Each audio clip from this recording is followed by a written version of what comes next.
Hello बच्चों, कैसे हैं आप सभी। उम्मीद करता हूँ बहुत अच्छे हैं और पढ़ाई को अच्छे से कंटिन्यू कर रहे हैं। जैसा कि आज न्यूज़ सुनने में आया कि स्कूल्स के अंदर स्टाफ तो अलाउड है लेकिन स्टूडेंट्स अभी तक अलाउड नहीं है और ये चांसेस हैं कि शायद 1 या 2 महीने लग जाएंगे कि स्कूल्स जो है अपने स्टूडेंट्स को भी वापस बुलाएं। मतलब लॉकडाउन इसी तरीके से खुलेगा कि 1 महीना मान करके चलिए, मिनिमम से मिनिमम 1 या 2 महीना, जिसके बाद में ही आपकी एंट्री हो पाएगी स्कूल में। तो 2 महीने तक तो शायद चांसेस थोड़े कम लग रहे हैं। इस बीच में अच्छे से अपनी पढ़ाई को कंटिन्यू कीजिए, किसी तरीके से रुकने मत दीजिएगा। 11th वाले बच्चे अच्छे से पढ़ाई करें और 12th वाले भी। चलिए तो वीडियो चालू करता हूं। मैं हूं प्रशांत माहेश्वरी और fun with physics YouTube channel पर आप सभी का बहुत बहुत स्वागत है। आप सभी ने लास्ट वाला वीडियो अगर देखा होगा तो आपको एक चीज़ पता चलेगी, हम विद्युत द्विध्रुव को कंटिन्यू कर रहे हैं और विद्युत द्विध्रुव आघूर्ण और अक्षीय बिंदु पर विद्युत क्षेत्र हमने डिस्कस कर लिया है। ठीक है, अक्षीय बिंदु पर विद्युत क्षेत्र कितना होता है, 2kp डिवाइडेड बाय r3। याद रखिएगा, है ना। और k को हम क्या लिख सकते हैं निर्वात में, 1/4 पाई एप्सिलॉन नॉट लिख सकते हैं। ठीक है, ये आज जो हम टॉपिक डिस्कस करेंगे बच्चों, अच्छा पॉइंट है, डेरिवेशन है और एग्जाम में पूछा जाता है, तो अच्छे से पढ़ लीजिए। ऑलराइट, देखिए टॉपिक क्या है हमारे पास में। टॉपिक है विद्युत द्विध्रुव के कारण, विद्युत द्विध्रुव के कारण इसकी निरक्ष रेखा, पहले अपने देखा था अक्ष रेखा पे, अब देख रहे हैं निरक्ष रेखा पर स्थित किसी बिंदु पर विद्युत क्षेत्र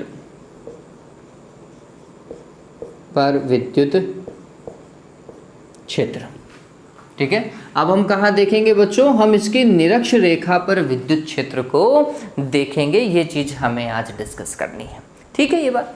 चलिए काम करते हैं। बहुत सिंपल सी चीजें हैं, इंग्लिश में मैं बता देता हूँ वैसे इसे क्या बोला जाएगा, आप देख लेंगे। वैसे नीचे लिखा हुआ आ रहा होगा बच्चों के लिए, देख लीजिएगा।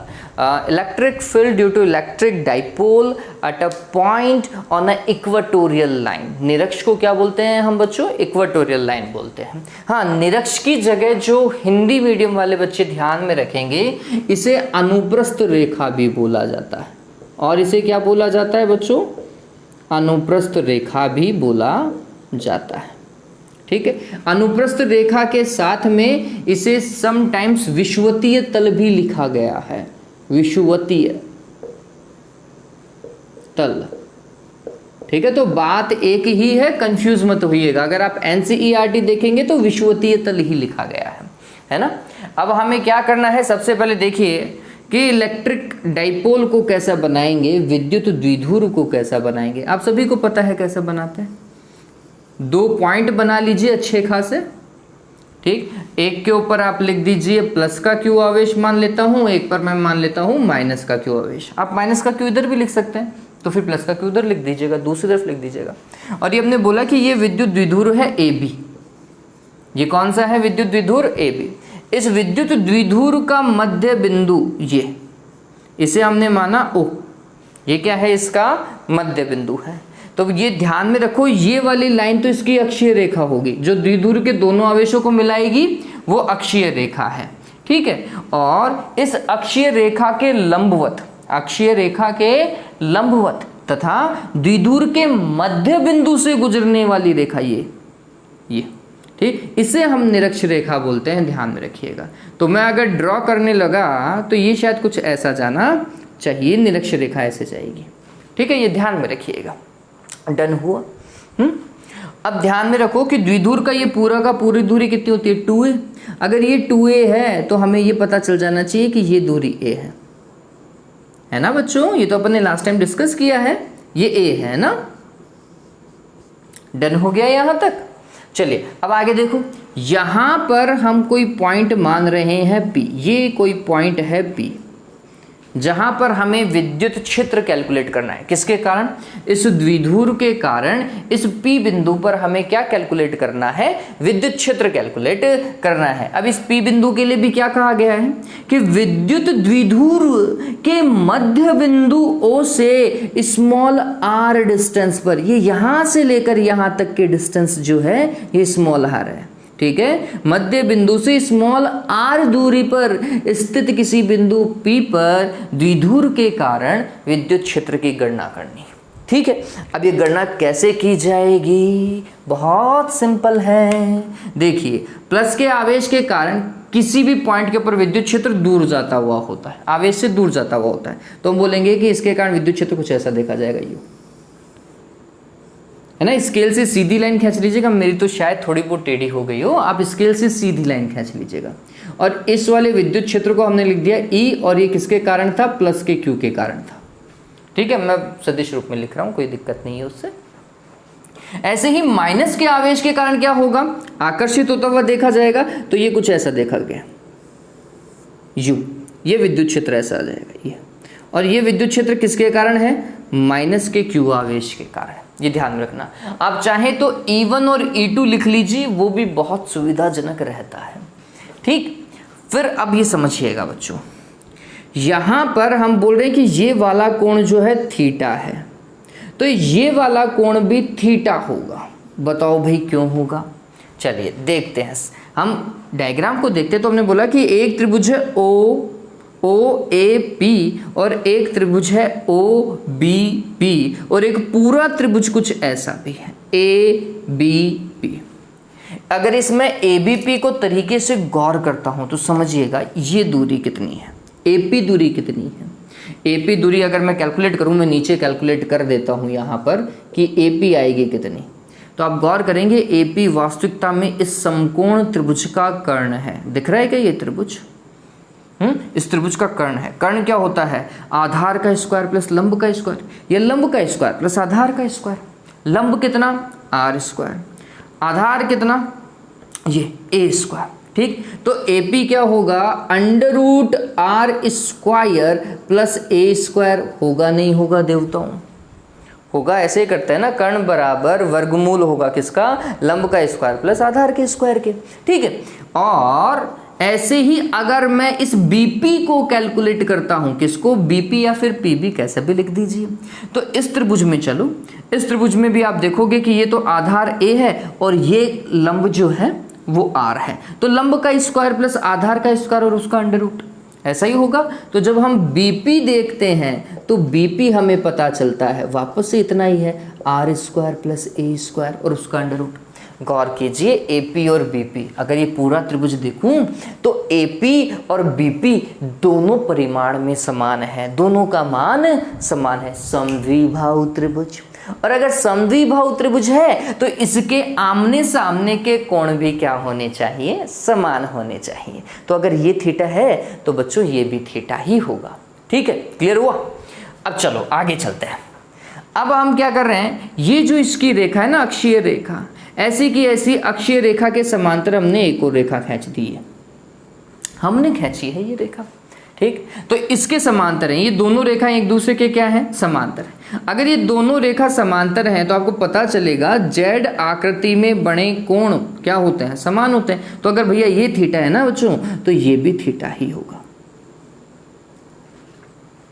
क्लियर है? इसमें कोई दिक्कत नहीं होनी चाहिए, ठीक है। फिर आगे और चलो भाई, आगे हमने क्या देखा? अगर हम इस चीज को और देखते हैं तो ये अगर थीटा है तो ये भी थीटा होगा। होगा नहीं होगा? बताओ क्यों? ये और ये कोण समान है, क्यों भाई? क्यों? क्योंकि हम बोलते हैं कि दो समांतर रेखाएं और एक प्रतिच्छेदी रेखा, ठीक है। तो जब दो समांतर रेखाओं को एक प्रतिच्छेदी रेखा काटती है ना, तो एक ही साइड में बने कोण परिमाण में समान होते हैं। संगत कोण की परिभाषा है ये। तो ये और ये संगत कोण है इसलिए समान है, ये दोनों एकांतर कोण है इसलिए समान है, ठीक है ये बात। तो इस चीज को हमें ध्यान में रखना है, दिमाग में रहोगे ना, रखना इस चीज को, बहुत इंपॉर्टेंट है बच्चों ये। ओके चलो, अब ये हमने किया क्यों है वो और समझते हैं। तो अब मैं यहाँ पर सदिशों का वियोजन वाला काम करने वाला हूँ, समझिएगा। देखो ये विद्युत क्षेत्र है सदिश राशि, और ये यहाँ पर कोण थीटा है। तो विद्युत क्षेत्र किसी एंगल से है, किसी अक्ष के साथ में कोई कोण थीटा से काम कर रहा है। तो हम बोलेंगे कि इस विद्युत क्षेत्र के सदिश के दो घटक संभव है। कौन से? एक घटक जो कि थीटा से कनेक्टेड है। अब 11th पढ़िए तो पता ही चल गया होगा। जो घटक थीटा से कनेक्टेड होता है ना बच्चों, जो घटक थीटा से, इसका जो घटक थीटा से कनेक्टेड होगा वो हमेशा कोस का घटक होगा। तो मैं लिखूंगा ये होगा E प्लस के Q वाले के कारण, और ये इसका कोस का घटक है, कोस थीटा। ठीक है, क्लियर हुआ। और इसका एक घटक अभिलंबत भी काम करेगा, इसके अभिलंबत, ऐसा E प्लस के Q के कारण, और ये वाला कौन सा होगा? साइन थीटा वाला घटक होगा। ध्यान में रखना बच्चों, मेरे शुरुआती वीडियो मैंने वेक्टर पढ़ा है आपको इस चैप्टर के अंदर, शुरुआत वाला पहला वीडियो, तो उसमें मैंने घटक बता रखे हैं, कैसे घटक देखते हैं। तो थीटा के साथ में जुड़ा हुआ घटक कोस का होता है, और जो थीटा के साथ में जुड़ा हुआ नहीं है वो साइन का होगा, ध्यान में रखिएगा। ऐसे ही माइनस के Q वाले के भी घटक होंगे। तो इसका जो घटक थीटा से कनेक्टेड है इस दिशा में जाएगा, ये कौन सा होगा? E माइनस का Q और कॉस थीटा। जबकि इसका एक और घटक ऐसा देखा जाएगा, यूं, इस दिशा में। ठीक है, क्योंकि ये इस तरफ है तो इसका एक घटक ये होगा और एक घटक ये होगा। तो ये कौन सा है? ये है E माइनस का Q, और ये है साइन थीटा।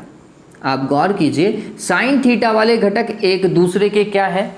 विपरीत हैं। साइन थीटा वाले घटक एक दूसरे के क्या हैं? विपरीत हैं। तो अगर ये परिमाण में समान हुए, इनका संख्यात्मक मान समान हुआ, तो एक दूसरे को क्या कर देंगे? निरस्त।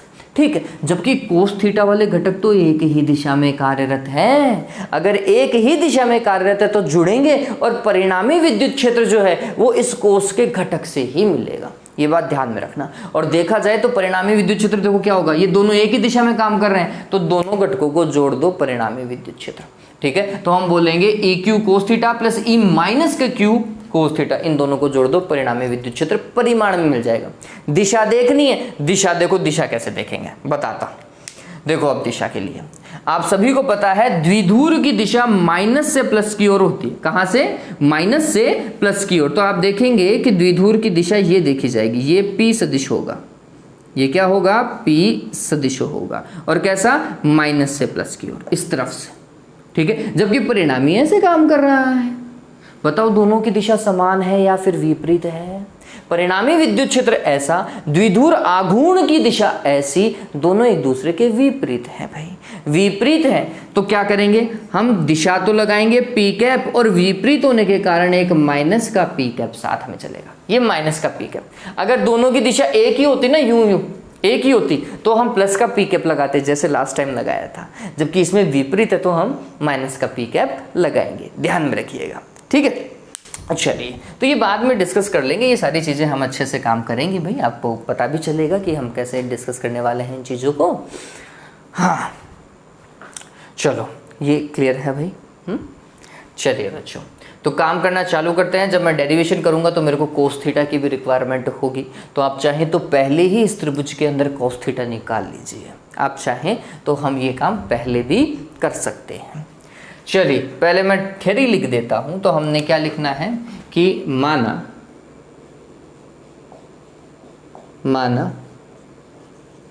AB एक द्विध्रुव है,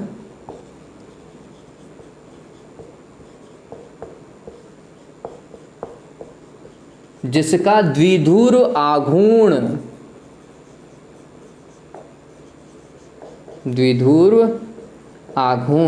P बराबर क्या भाई?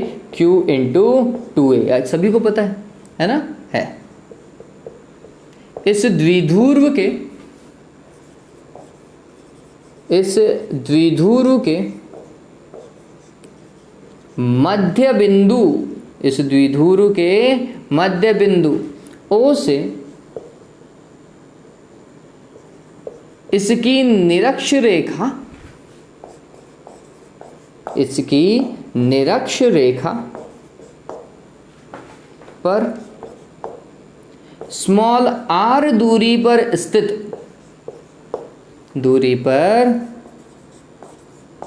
स्थित किसी बिंदु P पर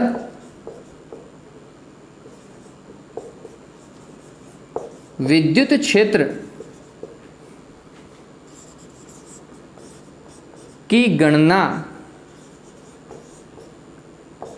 की जानी है, जो निम्न प्रकार है।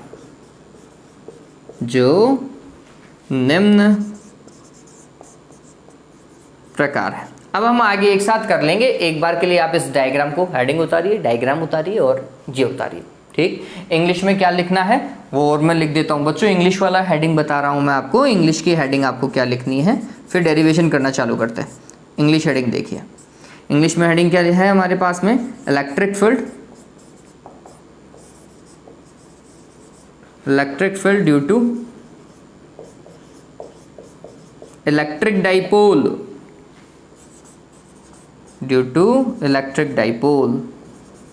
at a point on its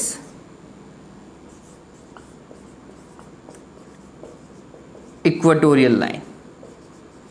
ठीक है, ये आपको शायद दिखाई दे रहा होगा। मैं मार्कर चेंज कर लेता हूं, अब ब्लैक मार्कर से ही काम करेंगे। ठीक है, चलो इसको उतारो आप जल्दी से, फिर आगे अपन डेरिवेशन को कंटिन्यू करते हैं। इस बीच में मैं भी वीडियो को देख लेता हूं कि वीडियो क्लियर तो आ रहा है ना। ओके, अभी तक तो दिखाई दे रहा है, दिखाई देने में तो कहीं कोई इशू है नहीं है ना। चलें आगे काम करें। हाँ, स्क्रीनशॉट ले लीजिएगा इस चीज़ का। अगर आप साथ में नहीं उतार पाए हैं तो स्क्रीनशॉट ले लीजिएगा और फिर काम कीजिएगा, है ना। चलो तो काम करना चालू करते हैं बच्चों। अब डेरिवेशन वाला पार्ट है हमारे पास में।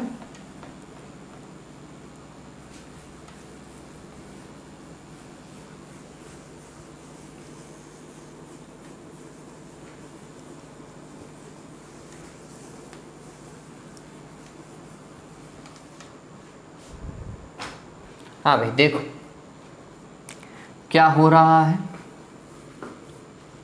तो हमने देखा पहले तो प्लस के क्यू के कारण विद्युत क्षेत्र, तो विद्युत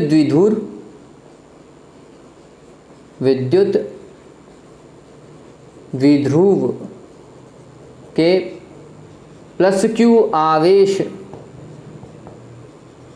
के कारण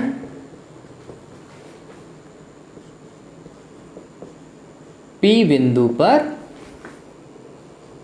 विद्युत क्षेत्र या विद्युत क्षेत्र की तीव्रता कितनी होगी। तो हमने लिखा E और प्लस के Q की बात कर रहे हैं, E प्लस का Q हो जाएगा। ये क्या है वो देखो, K बिंदु आवेश के कारण ही देख रहे हो आप, इस आवेश के कारण देख रहे हो तो E प्लस का Q लिखना है। और मैं अभी परिमाण में काम कर रहा हूँ, तो K आवेश Q divided by r square मतलब ये भैया AP का स्क्वायर। क्या है, AP का स्क्वायर। और AP है कितना, अपने डायग्राम के बगल में या फिर साइड में कैसे भी ये चीज़ लिख दीजिएगा। तो अगर मैं AP का स्क्वायर करूंगा तो ये क्या होगा, r square plus a square होगा। क्या होगा, r square plus a square. तो हमने लिखा KQ divided by r square plus a square. अब इसके भी स्क्वायर मत लगा देना, क्योंकि इसके स्क्वायर लगाऊंगा तो अंडर रूट हट जाएगा। ठीक है, तो भैया अंडर रूट नहीं लगा रहे हैं। बात समझ में आ गई। चलो, तथा अब देखो माइनस के आवेश के, ये किसके कारण था, प्लस के कारण। अब किसके कारण देखेंगे, माइनस के कारण देखेंगे। तो हमने लिखा विद्युत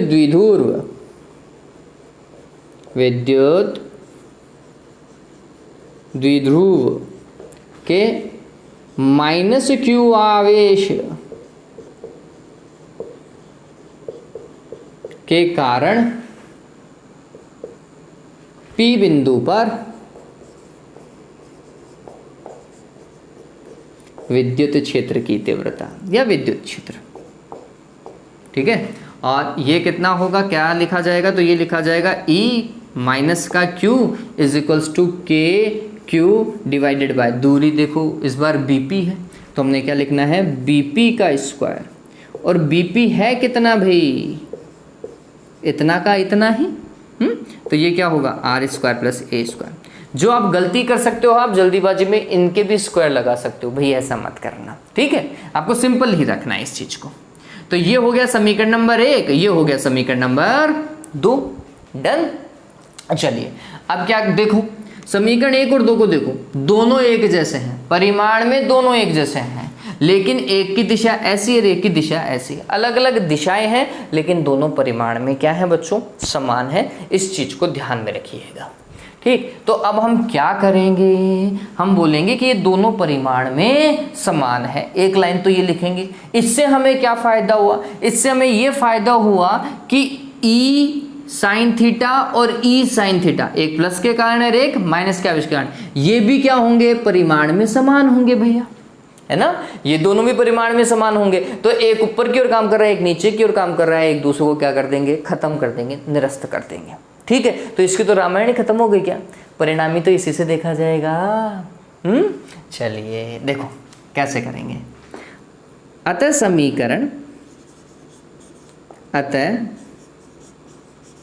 समीकरण 1 तथा 2 से स्पष्ट है, 2 से स्पष्ट है कि E प्लस क्यू तथा E माइनस क्यू परिमाण में समान है। और मैं चाहूंगा आप इसे कुछ ऐसा लिखें, E प्लस का क्यू के कारण विद्युत क्षेत्र का परिमाण बराबर है E माइनस के क्यू के कारण विद्युत क्षेत्र का परिमाण। देखो परिमाण के लिए मोड यूज करते हैं, आप सभी को पता होगा, और ये ब्रैकेट में डाल दीजिएगा, ये हमें पता चल गया। अतः क्या होगा भाई, अतः E plus Q sine theta तथा E minus Q sine theta परिमाण में समान तथा दिशा में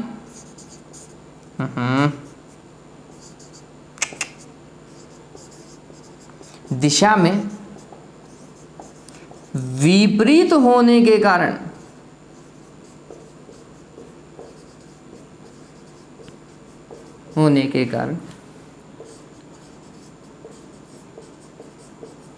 एक दूसरे को निरस्त कर देते हैं।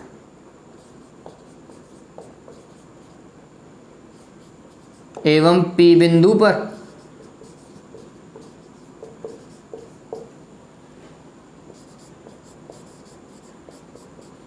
परिणामी विद्युत क्षेत्र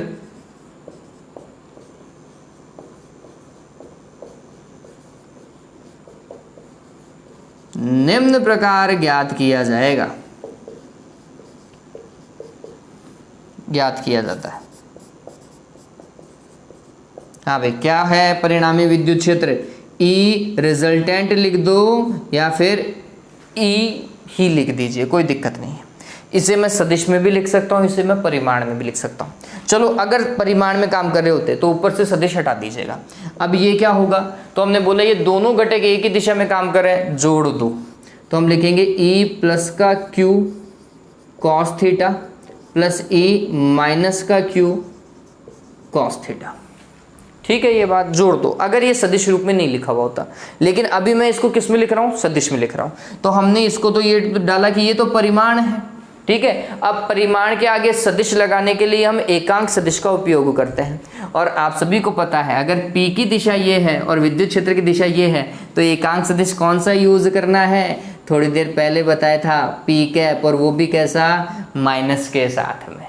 बताया था नहीं बताया था बच्चों, बताया था ना। तो ध्यान में रखिएगा, परिमाण को हमने किससे गुणा कर दिया, एकांक सदिश से, और वो भी माइनस की दिशा बता रही है कि दोनों एक दूसरे के विपरीत में है। कौन दोनों भाई, P और E, द्विध्रुव आघूर्ण और विद्युत क्षेत्र की दिशा एक दूसरे के क्या है, विपरीत है। ध्यान में रखिएगा, क्लियर है। तो इस चीज को उतारो एक बार के लिए, जल्दी से आगे काम करना चालू करते हैं। ठीक है, जल्दी से उतारिए बच्चों, इस चीज को उतारो। वीडियो को चिंता नहीं करें, बड़ा नहीं बनाऊंगा मैं, बड़े वीडियो आप वैसे भी कम ही देखते हो। तो आज अपन यही डेरिवेशन करेंगे, फिर आगे और डिस्कस करते हैं इसको, है ना। अच्छे से, बहुत सिंपल सा टास्क है बच्चों। क्या देखा हमने भाई, e प्लस का q और e माइनस q की वैल्यू निकाली हमने, और उसके बाद में देखा कि दोनों परिमाण में समान है, इसलिए ये वाला और ये वाला घटक एक दूसरे को निरस्त कर देगा और परिणाम ही उन दोनों से मिलेगा। दोनों को जोड़ दो। हमने दोनों को जोड़ा और उसके साथ में दिशा को लगा दिया और कुछ नहीं किया। ठीक है, चलो अब आगे देखो।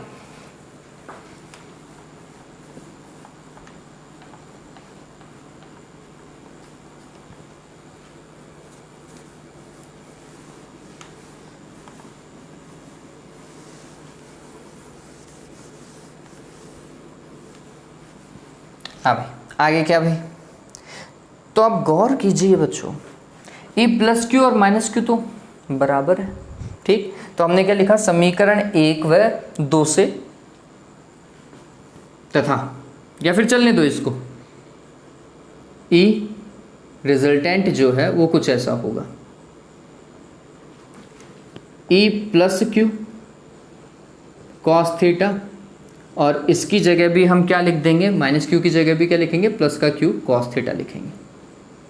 ठीक है, और यहाँ पर बाहर क्या चलना चाहिए, पी कैप चलना चाहिए, वो भी कैसा, माइनस का। ठीक है, अब देखो इस तरफ, ये क्या हो जाएगा, जुड़ जाएगा तो 2 हो जाएगा, है ना, 2 लग जाना चाहिए।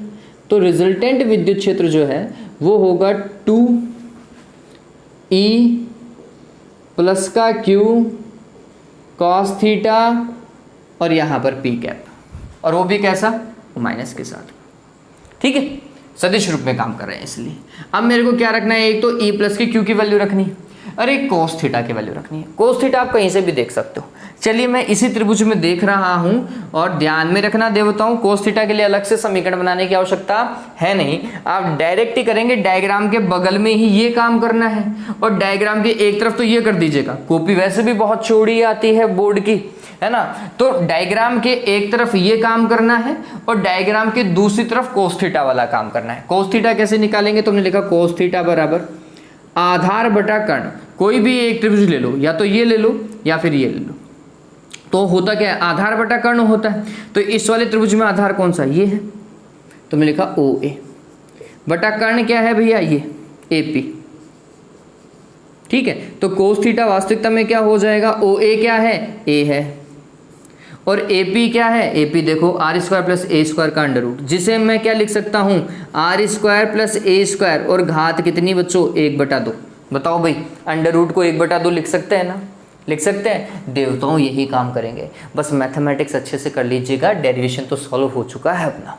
ठीक है, चलो देवताओं देखो, तो ये क्या हो जाएगा, ई आर रिजल्टेंट विद्युत क्षेत्र, वो भी सदिश रूप में क्या होगा भाई, 2 प्लस के क्यू की वैल्यू कितनी थी, K Q divided by r square plus a square, यही था, गुणा कोस थीटा। कोस थीटा देखो कितना लिखा है, A R square plus a square, घात कितनी है, 1/2, पावर 1/2। फिर माइनस का पी कैप चल रहा है, इसको मत भूल जाना, नहीं तो दिक्कत है। ठीक है, चलो अब देखो, इसकी पावर कितनी, 1, इसकी पावर कितनी, 1/2, तो टोटल पावर कितनी हो गई, 1 और आधे को जोड़ो बच्चों, 3/2 होता है, 3/2, 1.5।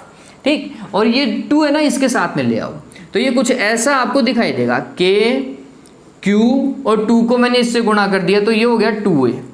ठीक है, डिवाइडेड इसको देखा तो ये कुछ ऐसा है, r square plus a square, power कितनी बच्चों, 3/2। ठीक है, और यहाँ पर क्या, माइनस का पी कैप। बताओ भाई कहीं गलत हो क्या, डन। चलो Q इंटू 2a क्या होता है, Q इंटू 2a क्या है, मेरे हिसाब से द्विध्रुव आघूर्ण है। अरे यही तो है देवताओं, है ना, तो हमें क्या करना है, द्विध्रुव आघूर्ण P लिख देना है इसकी जगह। क्या होगा भाई, K इसकी जगह लिखा P divided by r square plus a square की पावर 3/2, और यहाँ पर क्या, माइनस का पी कैप। ठीक है, इसे और कैसे लिखा जा सकता है, इस चीज को ये एकांक सदिश ही तो है। एकांक सदिश का परिमाण 1 और दिशा माइनस की मैं बाहर लिख देता हूँ। तो इसे ऐसा भी लिखा जाता है माइनस का k, यहाँ पर p सदिश लिख दो। ये जो p आपने परिमाण में लिखा है ना, इसको p सदिश बना दो और फिर माइनस आगे लगा दो, ये वाला माइनस आगे। अरे बच्चों देखो क्या होता है, एकांक सदिश बराबर क्या होता है, सदिश बटे सदिश का परिमाण, यही तो लिखते हूँ। चलो तो सदिश बराबर क्या होगा, क्या होगा, परिमाण को किससे गुणा कर दिया, इससे। गौर करो, मैं p को p कैप से मल्टीप्लाई कर रहा हूँ, p को p कैप से, तो उसकी जगह क्या लिखूँ, p सदिश लिखूँ, माइनस आगे लिख दूँ ना, माइनस भी तो था। बताओ कोई दिक्कत है क्या, नहीं होनी चाहिए बच्चों, किसी हिसाब से नहीं होनी चाहिए, ठीक है। तो ये ध्यान में रखिएगा, या तो ऐसा लिखो या ऐसा लिखो, बात एक ही है। डिवाइडेड बाय क्या, r square plus a square की पावर 3/2, ठीक है। डन हुआ क्या, या तो ये लिखना या ये लिखना, दोनों में से एक ही लिखना है, ध्यान में रखिए। ये डन हुआ। चलिए तो ये विद्युत क्षेत्र है, ये आ गया, ये आ गया। लेकिन अब यहां पर हम कंडीशन लगाते हैं, कौन से, आदर्श विद्युत क्षेत्र की, किसकी, आदर्श विद्युत क्षेत्र, सॉरी आदर्श विद्युत द्विध्रुव की। क्या भाई, आदर्श विद्युत द्विध्रुव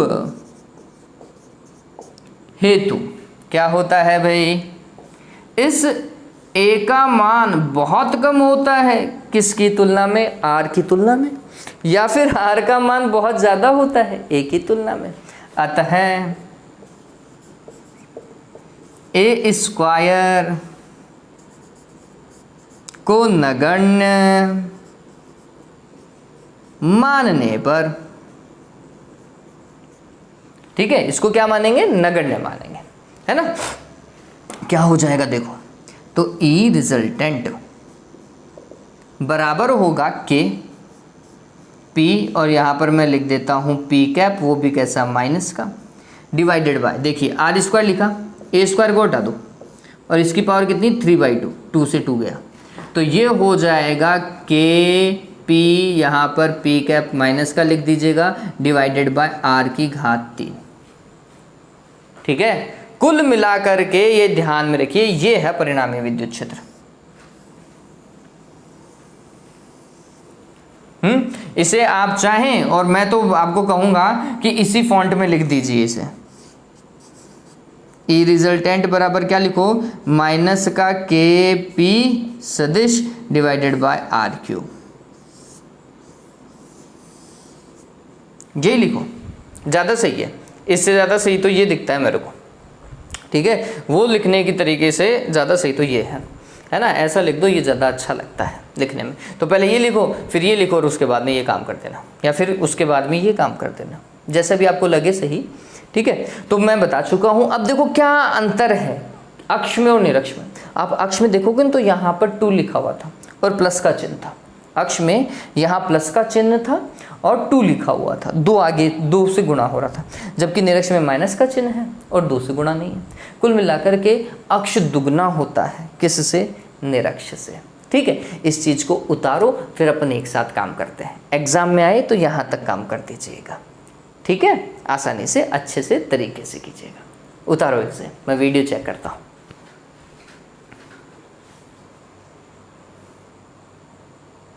उम्मीद करता हूँ ये चीज़ आपको अच्छे से क्लियर हो गई होगी, इसमें इशू नहीं होना चाहिए।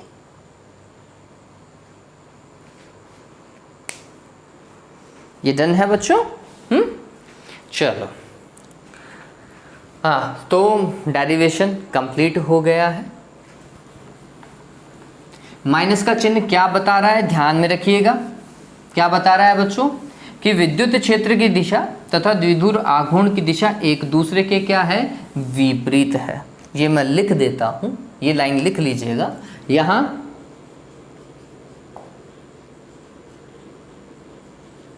ऋणात्मक चिन्ह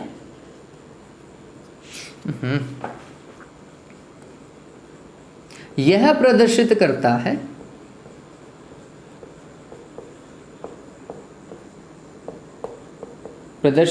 है कि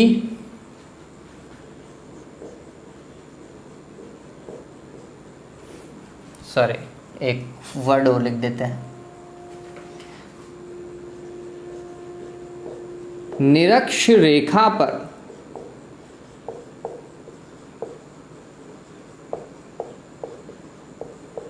विद्युत क्षेत्र, निरक्ष रेखा पर विद्युत क्षेत्र द्विध्रुव आघूर्ण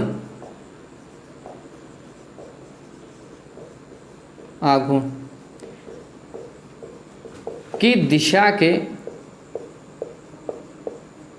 विपरीत होता है। कि क्या होता है बच्चों? विपरीत होता है। इस चीज को ध्यान में रखिएगा। डन। और अगर इसे परिमाण में देखना है तो परिमाण में क्या लिखोगे बच्चों? Kp divided by r cube. परिमाण में और ध्यान में रखिएगा, परिमाण में क्या लिखोगे? E निरक्ष रेखा पर अपन ने जो कैलकुलेट किया वो क्या लिखोगे? Kp divided by r cube. और इसी से ही हम न्यूमेरिकल करेंगे। ठीक, इतना करने के बाद में नोट लगा करके लिखोगे क्या भाई? ये पूछता है कि ई अक्ष और ई निरक्ष, ई अक्ष और ई निरक्ष का अनुपात क्या होता है, या फिर ई अनुदैर्ध्य अक्ष को और क्या बोलते हैं बच्चों? अनुदैर्ध्य, और ई अनुप्रस्थ, ठीक है, इनका अनुपात क्या होता है? क्या होता है रे भाई? ई अनुदैर्ध्य या ई अक्ष का मान कितना था परिमाण में बताओ? 2kp divided by r cube, यही था। और इसके लिए कितना था? kp divided by r cube. परिमाण में काम कर रहा हूं इसलिए माइनस नहीं लगा रहा हूं, परिमाण में काम कर रहे हैं इसलिए माइनस नहीं है। सदिश होता तो माइनस लगता। ठीक है, Kp से Kp की रामायण गई, आर क्यूब से आर क्यूब की रामायण गई, कितना आएगा रे? 2/1। ध्यान में रखना, ये चीज़ ध्यान में रखना, ये पूछी जाती है, बहुत सारी कॉम्पिटिटिव एग्जाम में भी पूछी गई है और अपने बोर्ड में भी आ सकता है। 1 नंबर का सवाल, एक बहुत बढ़िया सवाल है ये। ठीक, और ये अनुदैर्ध्य या अक्ष और निरक्ष के फॉर्मूले ध्यान में रखो, 2kp divided by r cube और kp divided by r cube, ये दिमाग में रखना है। ठीक है, जल्दी से इस चीज को उतारो, फिर आपकी बुक में जो एग्जाम्पल दे रखा है उसे अपन क्लियर कर लेते हैं। छोटा सा एग्जाम्पल है, जल्दी से क्लियर हो जाएगा। ठीक है, जल्दी से उतारो। एक छोटा सा एग्जाम्पल आपकी बुक में दिया हुआ है, उसे अपन सोल्व करते हैं। ये है एग्जाम्पल नंबर 1.10 1.10, है ना? ओके, तो उम्मीद करता हूं ये चीज आपने उतार ली होगी। मैं हटा रहा हूं इसे।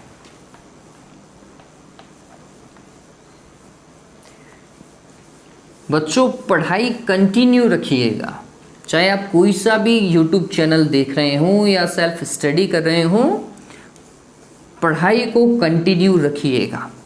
और अगर आपने वीडियो देखा है तो प्लीज़ अपने कमेंट्स जो हैं वो छोड़ते हुए चलिए। आपको कैसा लगा? आपके कमेंट्स बहुत ज़्यादा इम्पोर्टेंट है।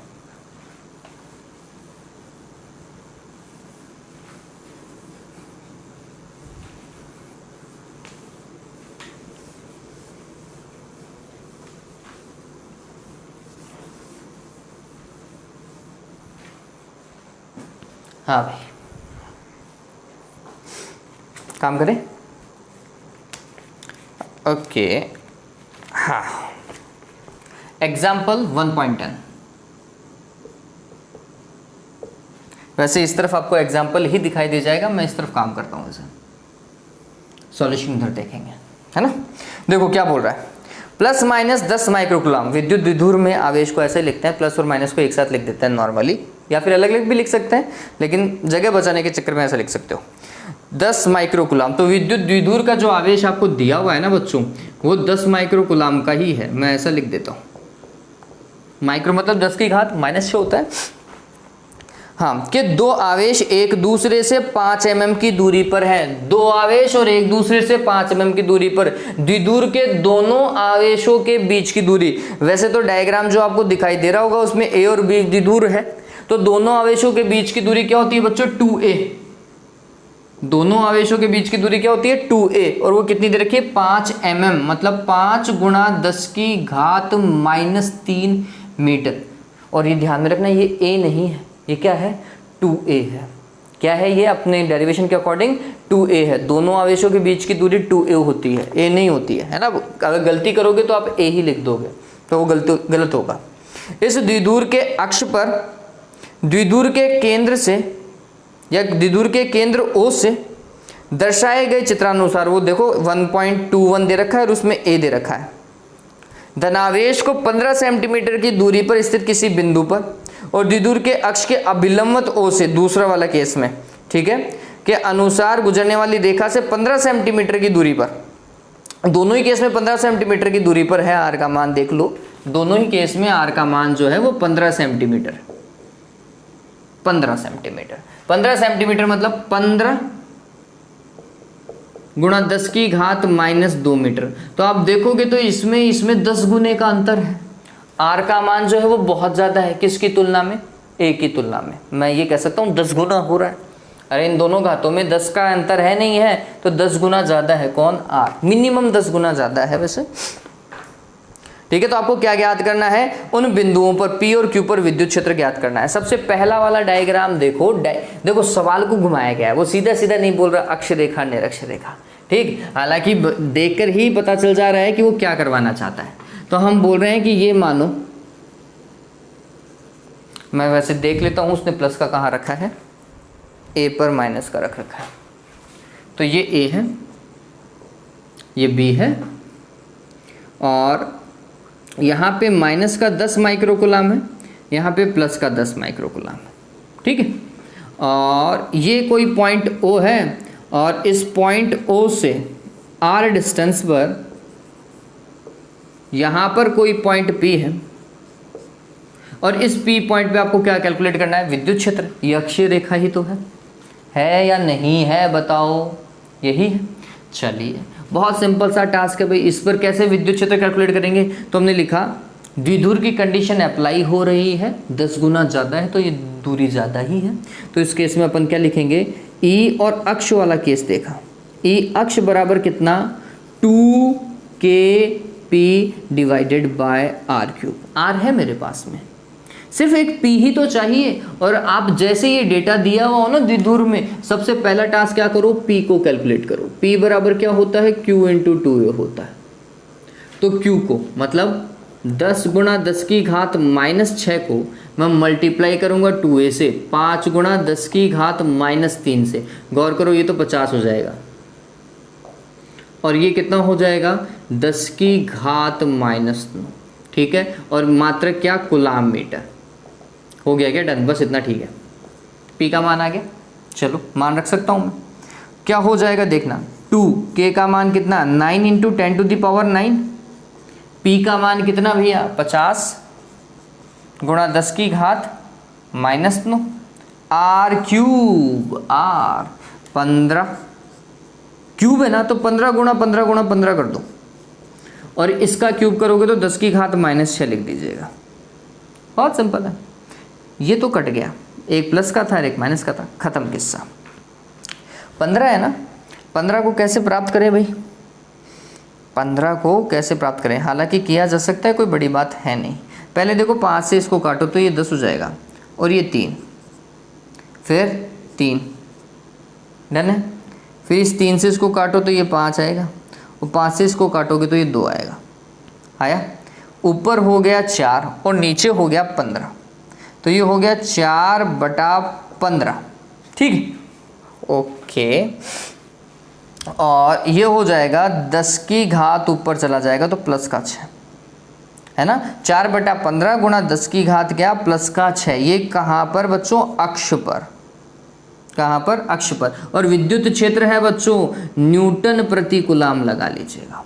क्या लगाओगे मात्रक, न्यूटन प्रति कूलाम लगा लीजिएगा। ये कहाँ पर है, कहाँ पर, कहाँ पर, हमें पता चला अक्ष पर, ठीक है। आप चाहें तो इसे आगे कैलकुलेट कर लीजिए, इसे कर सकते हैं आसानी से, लेकिन मैं इतना ही छोड़ दूंगा, मैं कैलकुलेशन से बचने की कोशिश करूंगा। इतना आ रहा है, कोई गलत तो निकाल ही नहीं सकता, काम खत्म करो यहाँ पर, ठीक है। चलो, अब दूसरा केस क्या था, निरक्ष का था। एक बार के लिए इसको उतारो, फिर निरक्ष वाला तो अपन 2 लाइन के अंदर भी काम खत्म कर सकते हैं। जल्दी से उतारो इसे। जल्दी से उतारिए। निरक्ष वाला तो अपन 2 लाइन में भी काम कंप्लीट कर सकते हैं बच्चों, बहुत सिंपल होगा निरक्ष का अगर आप देखोगे तो।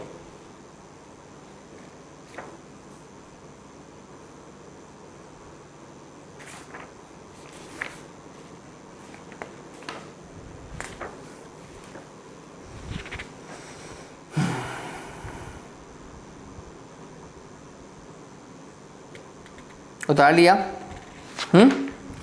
चलिए आगे देखो, निरक्ष का कैलकुलेट करते हैं। निरक्ष के लिए डायग्राम जो दिया हुआ है वो यूज़ कर लीजिएगा। मैं तो आपको एक सिंपल सा बोलूँगा, जैसे ही अक्ष आ जाता है, दूरी r देखो दोनों ही केस में समान है, दोनों ही केस में 15 सेंटीमीटर है, ठीक है। दोनों ही केस में अगर 15 सेंटीमीटर है तो मेरे लिए बहुत काम ईजी हो गया।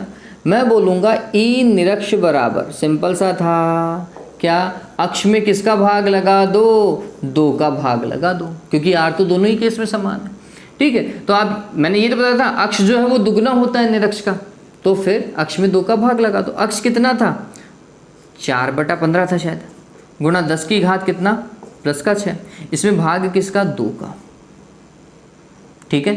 तो ये ऐसा न्यूटन पर कूलाम, तो ये कितना हो जाएगा, 2/15 गुणा 10 की घात 6 न्यूटन पर कूलाम। बताओ भाई, कहीं कोई दिक्कत नहीं होनी चाहिए, बहुत सिंपल है ना।